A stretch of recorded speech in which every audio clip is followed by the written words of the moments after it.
Buenos días. Esta será nuestra evidencia de embriología. Hablaremos de las malformaciones de la región craneofacial y somos del grupo 2. Hablaré del planteamiento. El conocimiento de las malformaciones craneofaciales tiene una gran relevancia dentro del ámbito odontológico, ya que el profesional debe comprender no solo la anatomía normal, sino también las variaciones y patologías congénitas que pueden alterar la función oral y facial. Esas alteraciones se relacionan directamente con lo aprendido en embriología, especialmente en los temas sobre el desarrollo del tubo neural, los arcos faringeos y la morfogénesis facial. Su impacto es amplio. Pueden afectar la estética facial, la fonación, la deglución y la masticación, además de generar repercusiones psicológicas y sociales. Desde un punto de vista ético, el odontólogo tiene la responsabilidad de promover la prevención, apoyar la detección temprana y brindar un tratamiento empático y multidisciplinario. La frecuencia de estas malformaciones varía según la población, pero se estima que entre el 3 y 5% de los recién nacidos presentan alguna alteración congénita. También la craneofacial es una de las más comunes. Meningocele. Es un tipo de defecto del tubo neural en la que las meninges sobresalen a través de un defecto en la columna vertebral o el cráneo, formando un saco lleno de líquido cefalorraquídeo, LCR. Una de las causas es el cierre incompleto del tubo neural, y las consecuencias generalmente no hay tejido nervioso dentro del saco, por lo que puede no causar daño neurológico severo. Y la ubicación común es la región lumbosacra. Meningohidroencefalocele. Es una forma más compleja del encefalocele, donde protruyen las meninges, el cerebro y parte del sistema ventricular con LCR. La causa es la alteración severa del cierre del tubo neural, y las consecuencias es la más grave de las tres, con afectaciones neurológicas y profundas y riesgos de vida elevado. La localización frecuente en la región occipital o frontal. Meningoencefalocele. Es la malformación en la que meninges y parte del encéfalo, tejido cerebral, protruyen a través de un defecto óseo del cráneo. La causa es el cierre defectuoso del tubo neural durante el desarrollo embrionario. Las consecuencias, pues dependiendo de la localización y tamaño, puede causar discapacidad intelectual, convulsiones o alteraciones motoras. La localización común es el occipital. La holoprosencefalia es un defecto en el desarrollo del prosencéfalo, o sea, del cerebro anterior, durante las primeras semanas del embarazo, en el cual no se ocurre la división completa del cerebro en los dos hemisferios cerebrales. La causa, pues, son alteraciones genéticas, cromosómicas o exposición materna a sustancias como alcohol o diabetes no controlada. Las consecuencias pueden causar malformaciones faciales leves, labio o el paladar hendido, y algunas pueden ser graves, como tener un solo ojo o ausencia de la nariz. Los grados, pues, son alobar, que es más grave, el semilobar y el lobar, que es más leve. La esquistoencefalia es el trastorno raro en el que existen hendiduras, o sea, fisuras, en los hemisferios cerebrales que se extienden desde la superficie del cerebro hasta los ventrículos. La causa, pues, son los problemas de la migración neuronal durante el desarrollo, y algunas consecuencias, pues, puede ser el retraso psicomotor, convulsiones, debilidad muscular o parálisis parcial. Hay varios tipos: unilateral o bilateral, según el número de hemisferios afectados. La exencefalia, como dice su definición, es una malformación donde el encéfalo está compuesto por ausencia de huesos en el cráneo y cuero cabelludo, por lo que es considerado una etapa previa a la anencefalia. Su localización es en la bóveda craneal, región cefálica superior.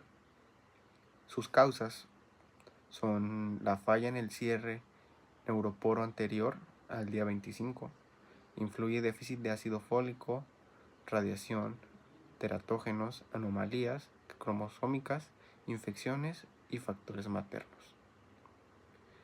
Su clínico es sobre el tejido neural, queda sin protección, sufre degeneración progresiva por contacto con el líquido amniótico, que es incompatible con la vida. El diagnóstico a simple vista es visible en ultrasonido del primer trimestre con aumento de AFP materna. Los puntos claves de aquí es que evoluciona inevitablemente a anencefalia por destrucción del tejido expuesto. La anencefalia, como dice su definición, es un defecto severo del cierre neuroporo rostral con ausencia parcial o total del cráneo, cuero cabelludo y hemisferios cerebrales. Puede conservar parte del tronco encefálico también. Su localización es en la región cefálica y sus causas son déficit de ácido fólico, anticonvulsionantes, valores de carbamazepina, diabetes, obesidad materna, deficiencias nutricionales, alcohol, hipertermia y factores genéticos. En clínica se le puede decir por así mismo que es una malformación letal. Ausencia de desarrollo cortical, ausencia de conciencia, reflejos del tronco pueden estar presentes brevemente. Su diagnóstico se daría en un ultrasonido prenatal temprano con AFP elevada y amniocentesis. Los puntos clave aquí es que es uno de los defectos del tubo neural más frecuentes y prevenibles con ácido fólico preconcepcional.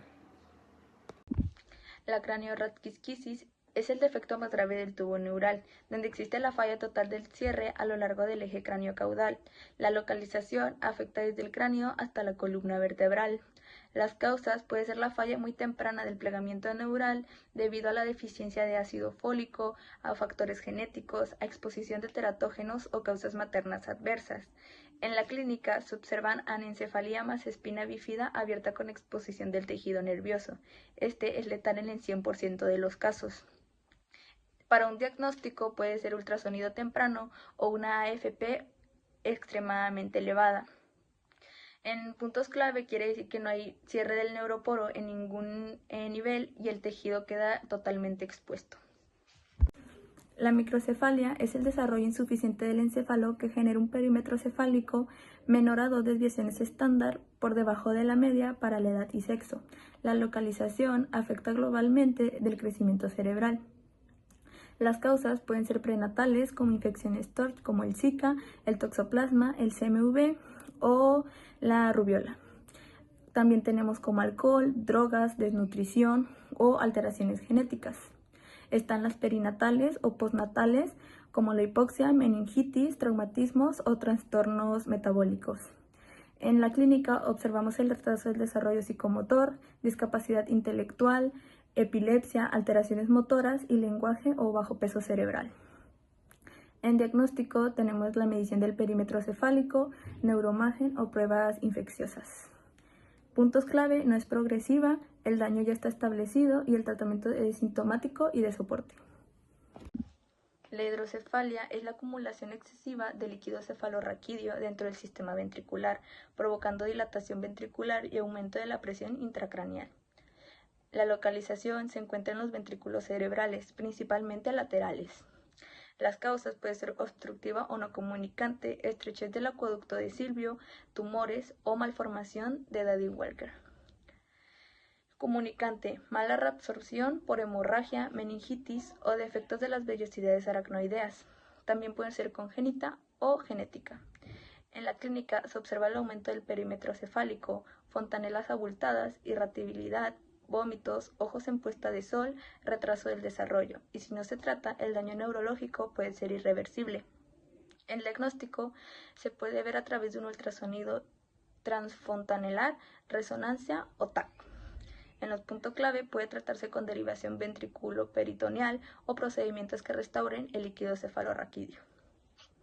Síndromes de los arcos branquiales. Primero tenemos al síndrome de Treacher-Collins, también conocido como disóstosis mandibulofacial.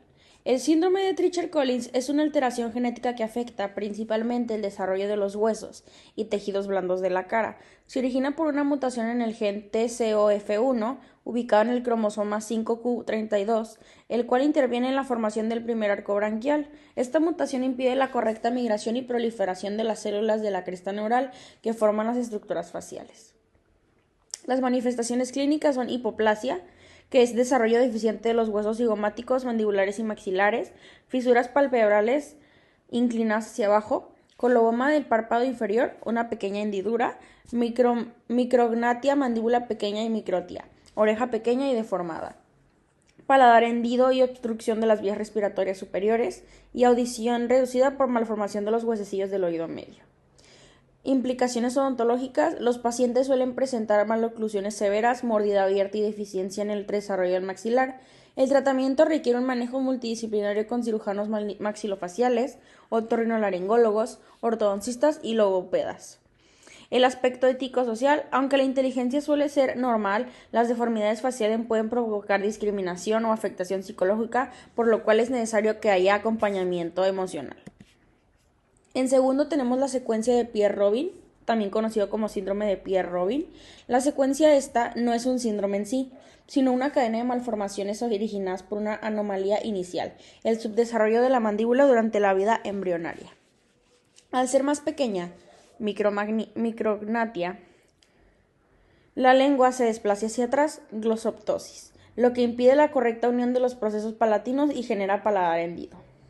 Las principales características son micrognatia, que es mandíbula retraída, glosoptosis, que es la lengua hacia la parte posterior, paladar hendido, dificultad para respirar, alimentarse y dormir, que sería apnea neonatal. Las causas pueden ser aisladas o asociarse con otros síndromes genéticos como Stickler o velocardiofacial.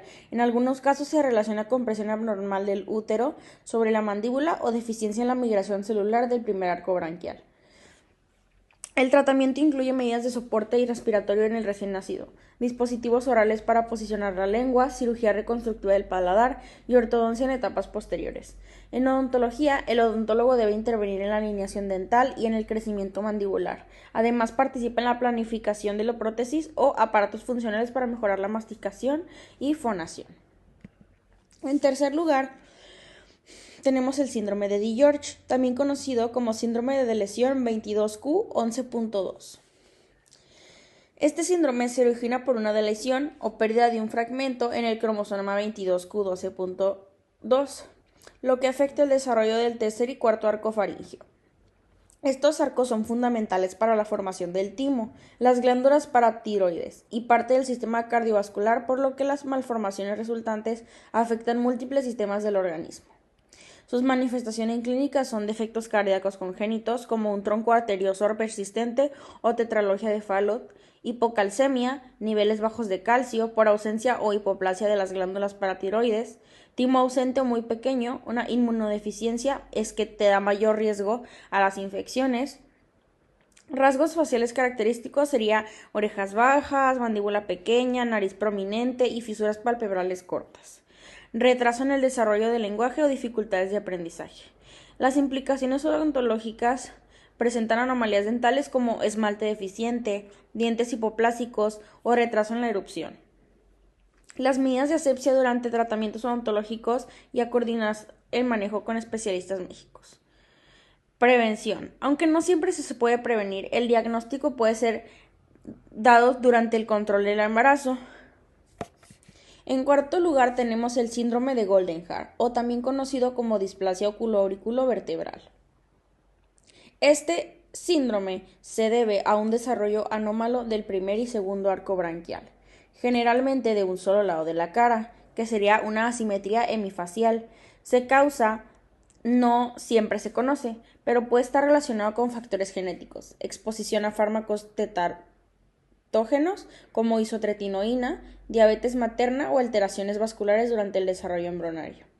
Sus manifestaciones clínicas son asimetría facial evidente, microtia o anotia, que sería ausencia parcial o total del pabellón auricular, coloboma en los párpados o dermoides epivulvares en los ojos, hipoplasia mandibular unilateral, alteraciones vertebrales, que puede ser la fusión o ausencia de vértebras cervicales, y en algunos casos paladar hendido o labio hendido asociado.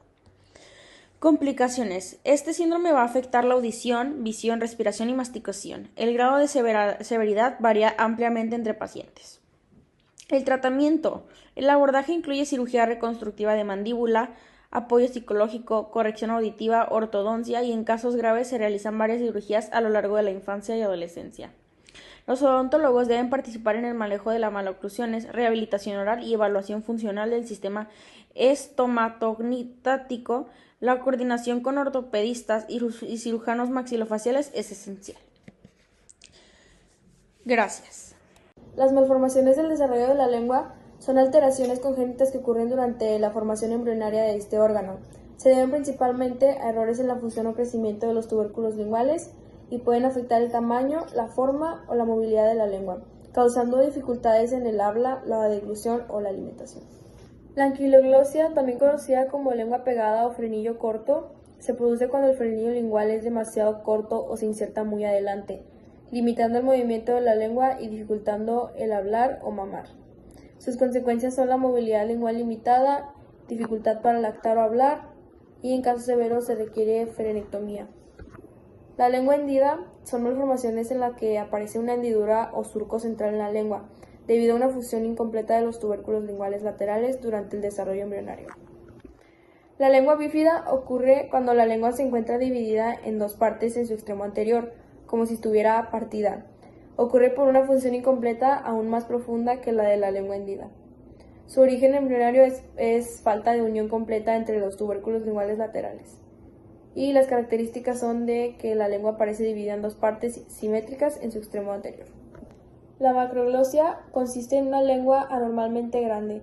Puede ser congénita por exceso de desarrollo muscular o infiltración, o secundaria a síndromes como el de Down o hipotiroidismo congénito. Provoca dificultades para hablar, tragar y cerrar la boca. La microglosia es una lengua normalmente pequeña o subdesarrollada. Suele asociarse a otras malformaciones craneofaciales y puede dificultar la alimentación y el habla. Hola, buenos días. Hoy yo les voy a hablar acerca de las malformaciones del desarrollo de la cara, que estas son alteraciones que surgen entre la cuarta y octava semana de gestación por fallas en la formación de los procesos faciales. Van desde defectos leves hasta malformaciones complejas y pueden tener causas genéticas, ambientales o mixtas. Primero les voy a hablar acerca del labio hendido medio, que esta es una anomalía poco frecuente causada por la falta de fusión de los procesos nasomedianos entre sí, lo que genera una hendidura vertical en la línea media del labio superior, que es como por aquí. Puede asociarse con malformaciones en nariz, paladar, maxilar o incluso el sistema nervioso central. Su tratamiento es quirúrgico y generalmente es antes de los 12 meses. Puede requerir apoyo adicional como terapia del habla u ortodoncia, que ahí es donde entramos nosotros. Como odontólogos, esta malformación es relevante porque afecta la formación dental, la oclusión, la alimentación, la fonación y la estética, requiriendo así manejo multidisciplinario. Ahora les voy a hablar acerca del labio hendido unilateral, que esta fisura ocurre por la falta de fusión entre el proceso maxilar y el nasomediano de un solo lado, produciendo una separación en el labio superior, que es como por aquí o puede ser también por aquí. Su tratamiento principal es quirúrgico y es mediante la queiloplastía, que esta cirugía se especifica más que nada en este tipo de labios hendidos. Esta se tiene que hacer en los primeros meses de vida y a veces precedida por aparatos para alinear los segmentos alveolares.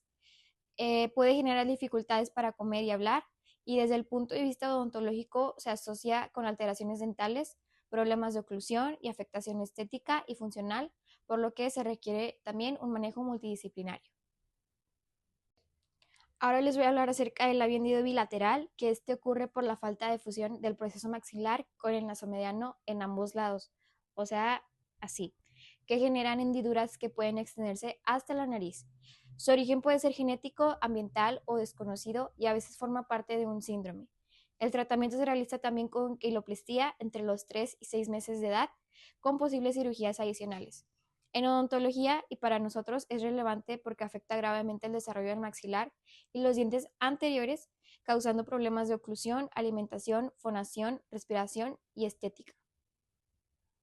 La hendidura facial transversa, también llamada macrostomía, es una alteración que ocurre cuando el proceso maxilar y el proceso mandibular no logran fusionarse por completo durante el desarrollo embrionario. Esto provoca una fisura horizontal que puede extenderse desde la comisura del labio hasta la región del oído, dando la apariencia de una boca más grande de lo normal. En odontología es importante reconocerla porque puede causar dificultades para hablar, masticar o alimentarse correctamente y requiere tratamiento quirúrgico reconstructivo. Actualmente se utilizan técnicas microvasculares con colágenos musculares que mejoran mucho los resultados estéticos y funcionales en estos pacientes. Luego tenemos la hendidura facial oblicua, que se origina cuando el proceso maxilar no se fusiona adecuadamente con el proceso nasal lateral. Esto genera una fisura que puede ir desde el labio superior hasta el ojo, afectando tanto la forma de la nariz como la del párpado. Es una malformación poco frecuente pero muy grave que puede afectar la alimentación y la función ocular. En odontología tiene relevancia por el impacto en la estética y el desarrollo de las estructuras faciales. Hoy en día, gracias a la ecografía 3D y la resonancia fetal, se puede detectar antes del nacimiento, lo que permite planear mejor el tratamiento y las cirugías necesarias. Por último tenemos el paladar hendido, que es una de las malformaciones craniofaciales más comunes. Se produce cuando los procesos palatinos laterales no se fusionan correctamente, dejando una comunicación entre la cavidad oral y la nasal. Esto provoca dificultades para alimentarse, respirar y hablar. En el área odontológica, el manejo es esencial ya que requiere una atención interdisciplinaria con cirujanos, ortodoncistas y terapeutas del lenguaje. La prevención incluye una muy buena nutrición materna y el consumo adecuado de ácido fólico. Actualmente, el uso de impresión 3D y guías quirúrgicas personalizadas ha mejorado la precisión y los resultados en las cirugías de corrección.